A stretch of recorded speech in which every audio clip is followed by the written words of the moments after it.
Hello everybody and welcome back to another Marvel Crisis Protocol custom character creation video. And for this week's custom character, we're actually a little bit behind, so this is probably going to bleed into April, which is why we haven't done a poll for the custom characters in April. But we're going to be continuing our Transformers, which were supposed to all be done during the month of March, with Jazz as our third Autobot coming in. And yeah, I'm really excited about this one. Originally, I was actually planning on doing Ironhide, but then I was kind of thinking about the team that I was building. I was like, you know what? I think Jazz works better for our third member for now, and we'll probably get to Ironhide in the future when Transformers wins again in the polls. So yeah, we're going to be taking a look at Jazz here. One of the kind of fun things with Jazz that I found while doing a little bit of research for this video is that apparently his movie version is relatively close to his other versions, so I actually kind of have a little bit more experience with the normal version of this character. Now, of course, because he doesn't make it past the first movie, that doesn't really help that much, spoiler alert, but yeah, I mean, at least I get something to go off of there. So yeah, Jazz kind of feels more of like a kind of scout-like role on the team. He's like special forces, sneaking around, he's faster, but he's definitely on the squishier side. He's not going to be, you know, taking out the big guns either. He's not particularly hard-hitting. So yeah, we're going to kind of design with that in mind, and we're probably going to be actually targeting more of a 3-threat style stat line with him here. So speaking of stat lines, we're going to be looking at what we want to do for his normal and his alt mode here. And well, for his normal, we're going to be having him, I think, be a size 3. He's not as big as the other Autobots, so we can get away with him being a little bit smaller there, and he'll just be a medium mover there. But he will still be on that large base, so there's still tons of mobility. And then when it comes to his vehicle mode, he'll be a size 2 because he is just a normal car, and we're going to make him a long mover. He's going to be a little bit faster than all of the others. So yeah, that's going to be kind of where we start things out there, and from there we have to start figuring out what we want to do for attacks and things. So first things first, I want to give him just his basic blaster here, and the one they gave him in the movies was called the Crescent Cannon, which is a really cool name, so I think we're just going to go ahead and steal that right here. So the Crescent Cannon is going to be his main gun, and I'm thinking we want this to be relatively closer range. I'm thinking something like a range 3, 4 dice, maybe a rapid fire trigger on here, and then maybe we do something like a, I don't know, a wild bleed or something like that, or that was a critical, not a wild. So we have like a rapid fire, wild bleed, just kind of something to pepper spray, and then of course it's going to be a gainer, so he's going to gain 1 power based on, you know, every time he makes the attack. So with the rapid fire, he'll have pretty consistent power generation, but it's a little bit closer quarters, so he's got to get in relatively close for it. So looking at the weapon we just gave him, I'm realizing that I actually made this identical to the weapon I gave Ratchet, and that doesn't sit too well with me. So I think we're actually going to change this up a little bit. We're going to go ahead and remove the rapid fire rule that we just put on there. Instead, we're going to bump it up to a 5 dicer. I still think I'm going to keep it as a gainer, but I'm going to give it a, let's say critical, because we already have a wild bleed on here, critical elusive trigger, which I think fits for Jazz pretty well, the ability to kind of move around a little bit more. So yeah, I think that just kind of makes it slightly more interesting, so we'll go ahead and do that, and we'll jump right back when we have that worded out. Alrighty, so we've gone ahead and given him that critical elusive trigger there. After the attacks resolved, he may advance small, and I think that actually fits pretty well for Jazz. So it's still going to be a gainer, he's still going to have consistent power generation, although it's going to be relatively slow, but he's going to have that little advance off of the attack there as well. And yeah, I think that works pretty well for him. There's an argument that we could bump this up to a range 4 attack now, but I think it's probably fine to leave as a range 3. We'll see how it feels in a bit.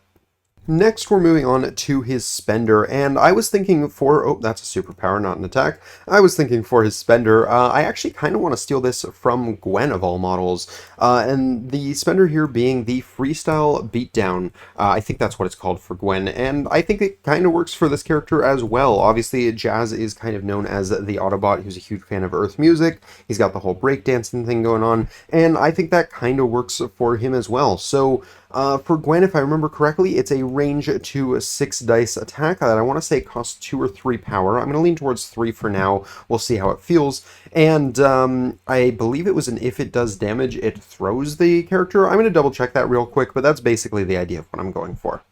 Alrighty, so we've gone ahead and added Freestyle Beatdown. It was pretty much exactly as I remembered it on Gwen. So it is a 3-cost range to 6 dicer, and if it deals damage, the target character is thrown away small. And yeah, I think this works pretty well for Jazz, what he's kind of trying to do. He's going to get up in their face, he's going to be annoying, and then he's going to try and throw them around and have a little bit of mobility with that crescent cannon. So far on the attack profile, I'm pretty happy with where Jazz is sitting.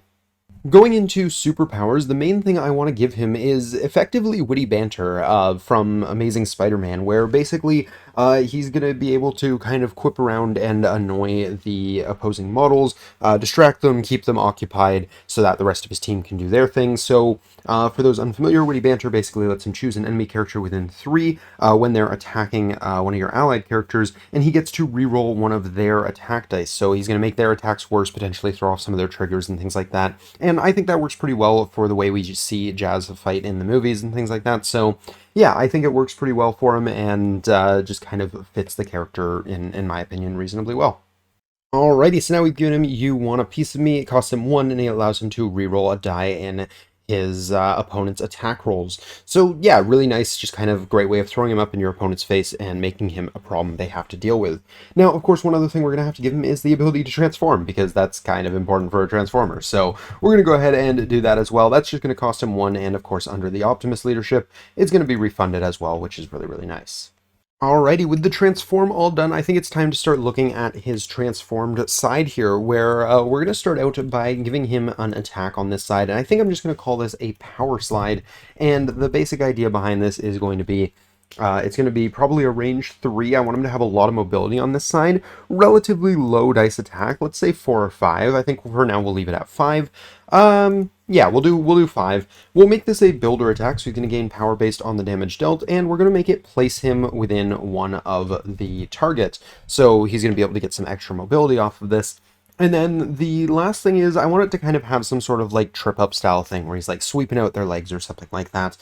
So I'm thinking it'll probably just be like a wild slow or something like that to just kind of be able to get in there and really just cause some annoyances and things like that while he's in his vehicle mode and he no longer has access to You Want a Piece of Me. So yeah, I think that's what we're going to do for his attack on this side, and we'll jump right back in with that all worded out. Alrighty, so we've given him his power slide attack here. This is a range 3 5 dicer. He's going to gain power based on the damage that he deals. Before damage is dealt, he's going to place himself within one of the target, and it's got a wild slow tacked on there as well. So yeah, a little bit of extra mobility here, a little bit of annoyance, and potentially a little bit of damage and power. Now, going into his superpowers on this side, because we're not going to give him a spender on this side, I think. We've already, of course, given him that transform ability, so he can go back into his normal mode relatively easily. But other things we want to give him, I think I want to kind of lean more into defensive tech on this side. I want him to be a little bit more survivable. So I'm thinking of a do-it-with-style superpower here, which is kind of his whole thing. And basically the idea behind this is going to be a kind of like a vibranium shield sort of deal. So he's going to add some dice to his defense roll, or maybe give himself rerolls, not 100% sure yet. But he's going to do one of those two things, and then if he doesn't take damage from the attack, he's going to get a small advance after the attack is resolved, which of course he's going to be on a probably still a large base. The cars I think would fit better on a large base than a medium base. So yeah, he's still going to be on a large base, which means this is going to be a lot of extra movement, even on a small advance. So yeah, I think we're going to give him that. We're going to make it probably a 2-cost reactive, and I think it's just going to give him access to full rerolls on his defensive roll against whatever attack. Alrighty, so we've gone ahead and given him the Do It With style superpower here. So yeah, he gets to pay 2 power. If he doesn't take damage, giving himself full rerolls, and allowing him to reroll skulls as well, because he's only throwing 3 dice, so I think it needed a slight bump there. Then he gets to advance away small, and I totally did the small wrong, so I'm going to have to fix that real quick.